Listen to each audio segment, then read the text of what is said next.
So let's talk about it. Hey, it's Sue Greenwald here with Awakened Stories. I'm here again with Deanna Carr from the Mystical Moonlight. Hey, Deanna, how Hello. are you? I'm good. How's it going today? I'm doing good. So today's topic is gargoyles, which is Yeah. something that we don't think about very often, but I'm curious about. So what the heck? And please send us your questions and other ideas for topics that we can talk about because we want to explore them all, right? Yes. Yes. So Always getting help from you guys. yeah, yeah. So in my mind, you see gargoyles as statues on the edges of buildings, like older buildings, especially in Europe, France, Mhm. or wherever. You see them in the movies as well, but we don't see them too much in the US because our buildings are newer, most of them. But we've been taught that gargoyles protect the house, right? And Mhm. I never understood that. I always thought it was weird. And one other thing is every gargoyle is different looking. Some are fat, some are skinny, some this, some that. So can you kind of give us a quick overview of what a gargoyle is? And like, is it a good or a bad creature? Like all in one sentence, right? Yeah. Yeah. So a gargoyle used to be a good creature and it was a protector. So when they, let's say first were around, they were here to protect and heal and keep the good, the healthy creatures safe, like they were protecting them. Um, Others saw that as an opportunity to use that protective instinct in gargoyles to help protect negative things. So they weren't exactly statues. They were, beings that were able to move, to protect. They were pretty fast creatures that were later on, set in stone. And they were kind of forced with uh forced into this role of protecting mostly churches. Now we think of them as protecting the beings on the inside. Um, they don't. Right now, the gargoyles don't protect. They're actually allowing these negative entities and energies in. So they've been twisted. There really are no good gargoyles anymore. Most of them have been, let's say, cast into these negative entities. Does that make sense? So what you just said is that were living creatures, Mhm. right? In different shapes and sizes, probably, but their Mhm. mission was to protect whatever they were working with.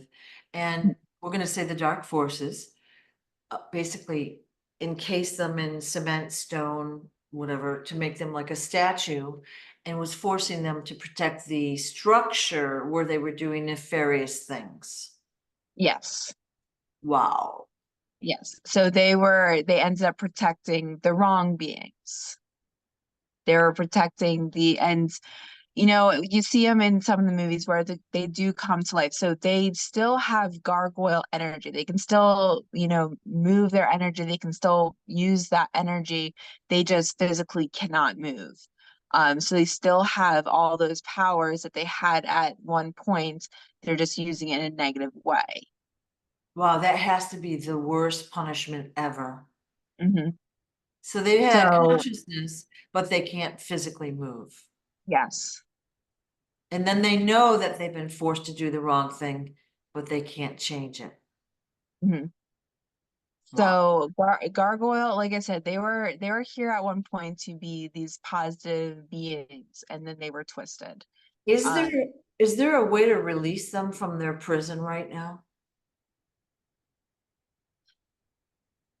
yes and no. Releasing them from the prison is going to be harder than one would think because you do have to break the casting. And when I say casting, I don't mean just the stone. You also have to break, you know, somebody said earlier a curse. We don't talk about curses often, but whatever they put on these creature the gargoyles was more of a curse like more of darker witchcraft, and it was placed on by a person, and from my understanding it was more church oriented.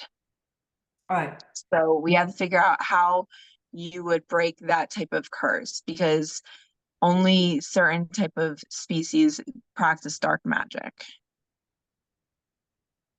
Okay.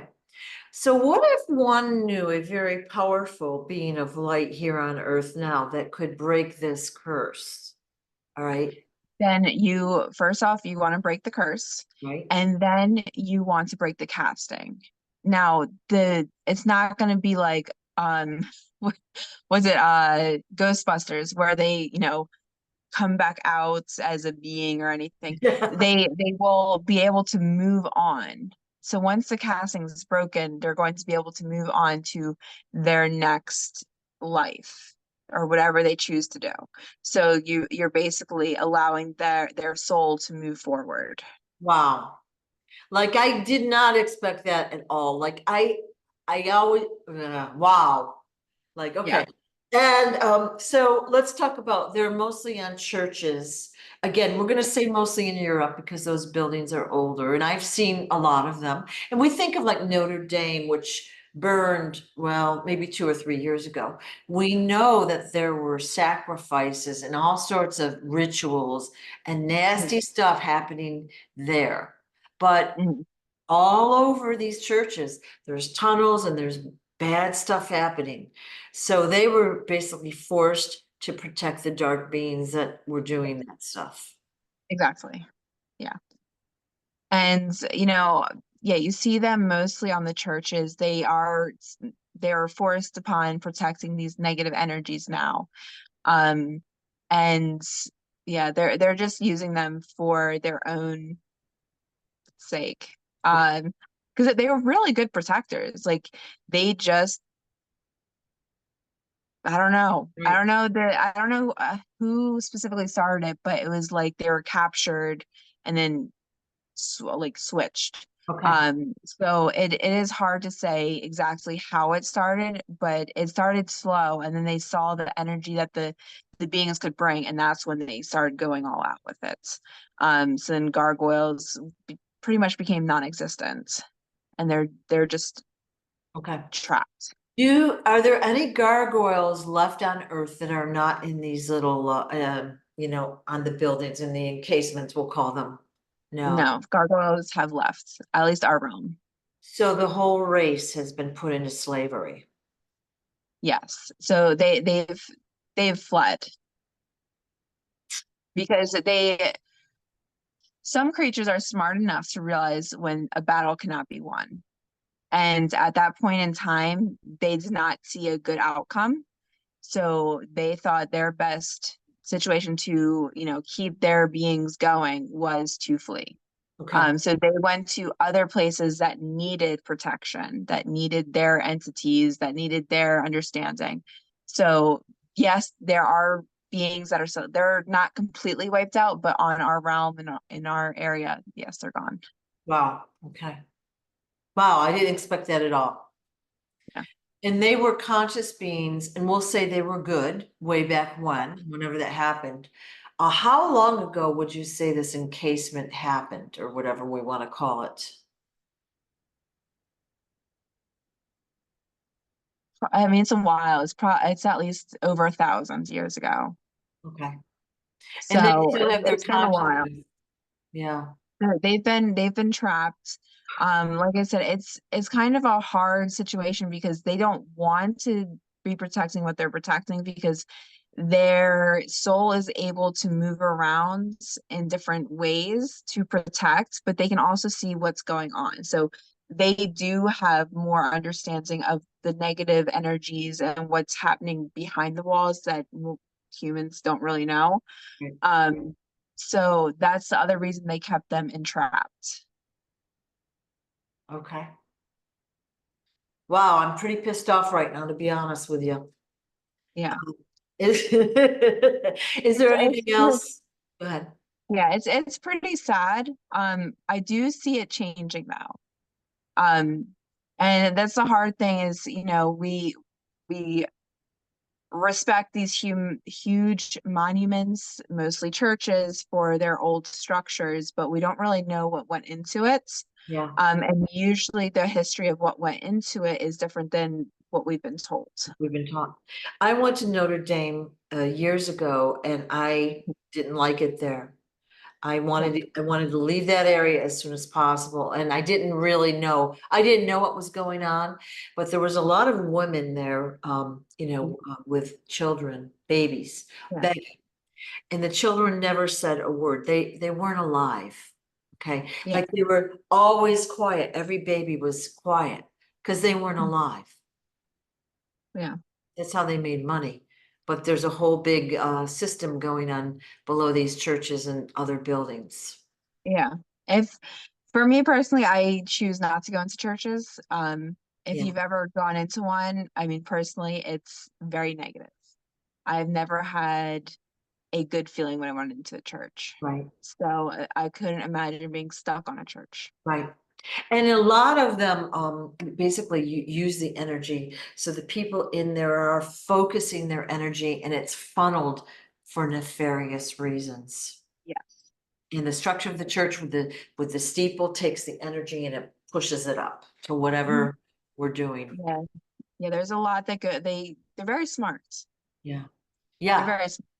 And a lot of times And they put them on ley lines or whatever, energy yeah, to line. enhance the energy already. So there's multiple things they do to enhance the energy. Yeah. Just people think that it's going to a good source and when it really isn't.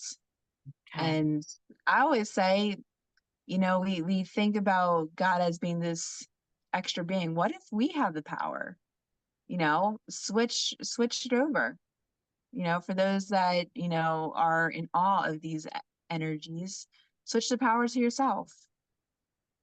I think that's what we're doing now. We are, just not everybody's doing it yet. Yeah, yeah. I think the general population, like those watching this video, probably have a clue to what I was talking about, the higher being that's here. And we work to heal Earth and humanity and every justice. And we're seeing it happen out in society, but Yeah. the average citizen doesn't know that Yeah. they And live just in imagine if we can get more help to change that energetic yeah, level. yeah, We're putting energy into this being that we don't really know where that energy is going. So what if yeah, we put it to something that's actually worthy? yeah. What would happen then? The concept. Yeah. Yeah. Okay. Anything else we need to know about gargoyles? Not that I can think of. Okay. Thank you for telling us this. I had no Yeah. idea. Yeah. I had no idea, but we're gonna be working on that right after this goes out. Yes. All right. Thank you so much, Deanna. Appreciate your help. Of course. Bye Thanks. bye.